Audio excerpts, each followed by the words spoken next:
With Donald Trump's wild comments about Pearl Harbor making headlines around the world, I thought it would be a good time to discuss how Trump is portrayed in manga and anime. The US president pops up in manga and anime more often than you might think, and rarely is he shown in a flattering light. The most famous example of Trump appearing in an anime is probably Inuyashiki, a mappa series about a 58-year-old Japanese man who gets struck by an alien explosion that gives him superhuman powers. Later in the story, when a massive asteroid is detected that threatens to wipe out humanity, Trump is shown on TV giving an address to the nation, and they make him out to be a total dick. In 3 days, giant asteroid will crash into the Earth. Mankind is being tested as to how it will spend the remaining time. I've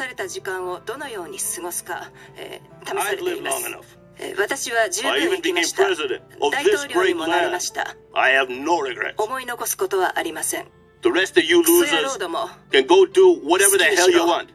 This pretty much sums up how anime and manga creators see Donald Trump. He is usually depicted as an ignorant, selfish, and trigger-happy president who does not care about others. In episode 12 of Symphogia AXZ, a Trump-inspired character takes a break from golfing to launch a nuke at Japan from the side of his swimming pool, claiming that it's for the sake of humankind. The thing is, the threat posed by the battle between the Symphogia players and the alchemists of the Bavarian Illuminati has basically been nullified by this point, though the president sees this as an opportunity to test out a 100 megaton bomb. This is a clear nod to the argument over whether or not the US was justified in dropping 2 atomic bombs on Japan in the final weeks of World War II, when Japan was essentially spent as a military force. The idea of the US wanting to be the most powerful nation in the world factors into many of Trump's appearances in anime and manga. Just take a look at his role in the Death Note sequel, The Akira Story. In this one-shot, the Shinigami Ryuk returns to the human world to grant the powers of the Death Note to a teenager named Minoru Tanaka. Minoru sees this as a chance to get filthy rich, so he instructs Ryuk to auction off the Death Note, and this sparks a scramble among world leaders to obtain it for their respective countries. In the end, it becomes a showdown between Chinese President Xi Jinping and US President Donald Trump, with the latter offering an insane amount of money. But what he doesn't know is that there's a catch. When Ryuk shows up at the Oval Office to hand the Death Note over to Trump, he reveals that if the transaction is completed, both the seller and the buyer will die. If Trump goes ahead, then the Death Note will come into the possession of his replacement, so the US will gain control of the killer book if Trump is willing to lay down his life. He refuses to do so, with Ryuk telling him, "You value your life over your country." In the end, Trump decides to pay the money anyway and just pretend that he's got the Death Note, but is refusing to use it on moral grounds. He says, "It'll make me look like a saint." This whole interaction makes Trump out to be somebody who is more than willing to lie to the American people to paint himself in a good light and get ahead, which is another recurring theme when it comes to his appearances in manga and anime. For example, the US president in the anime adaptation of Gate is clearly inspired by Trump. In the manga, President Dirrell has more of a generic look, but Trump had started making moves into politics by the time A1 began working on the anime, and you can tell from his hair that he's meant to be a stand-in for Trump. If you're not familiar with Gate, it's a seminal isekai series in which a portal from another world suddenly appears in Tokyo, and a legion of Roman-coded soldiers and monsters emerge through it to attack the city. The Japan self-defense forces are able to defeat the invaders and push on through the gate so they can start negotiating a peace with the Empire on the other side. However, other countries soon become envious over Japan's exclusive access to the gate, mainly China, Russia, and the US. All 3 nations want to exploit the resources on the other side of the gate, but the US president is shown to be the most impatient and short-tempered of the trio, regularly flying into rages when he doesn't get his own way.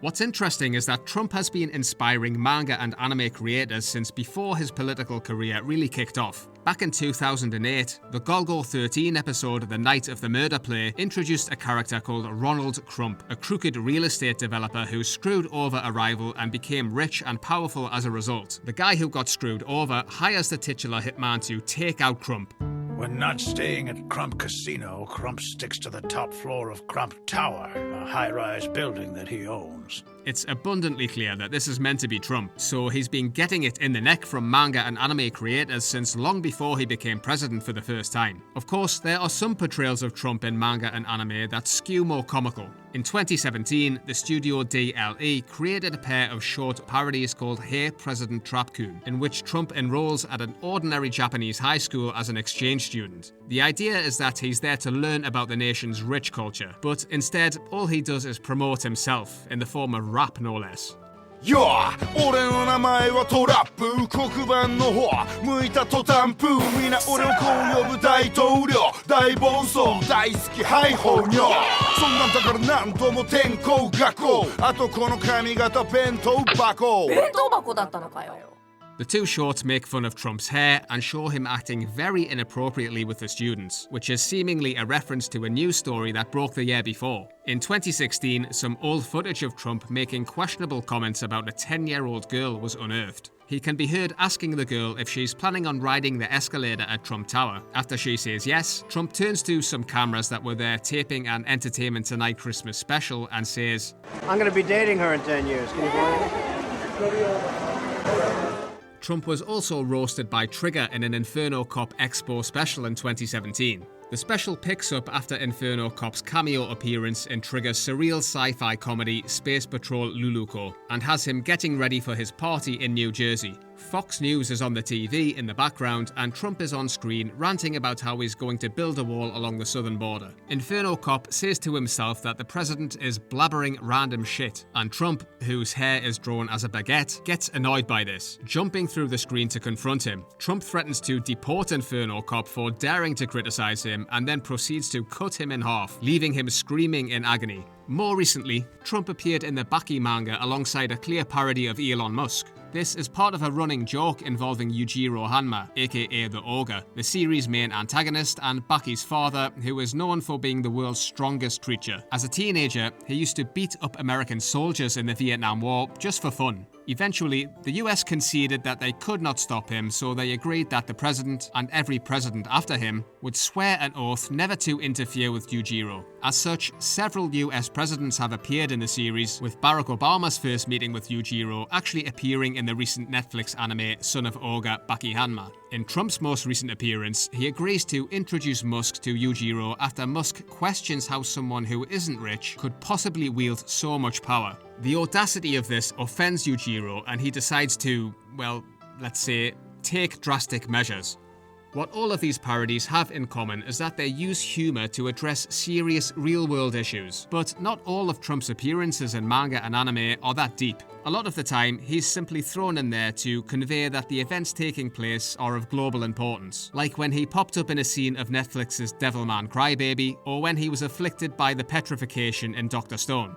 One of my favourite random Trump appearances is when he was shown near the end of the sumo wrestling manga Hinomaru Sumo in 2019, in which he attends a sumo match and cannot hide his disappointment. He was actually in Japan a few months before this came out, and he really did attend a sumo tournament, with all the security that travelled with him causing the event to be delayed and annoying the regular attendees. People were also angry that Trump sat in a chair to watch the event instead of sitting on the floor on a customary zabuton cushion. For me, this sums up Japanese views of Trump. When I was last in Japan, Trump came up in a few conversations with locals, and what's clear is that there's a difference in opinion between the younger generation, who see him as a kind of wacky old edgelord, and the elderly, more traditional generation that hold Japan's culture and customs in high regard, especially the pacifist constitution. The fact that Trump brought up Pearl Harbor during a meeting with Sanae Takaichi when a Japanese reporter asked why he didn't inform Japan and other US allies that he was going to attack Iran certainly isn't going to help with that.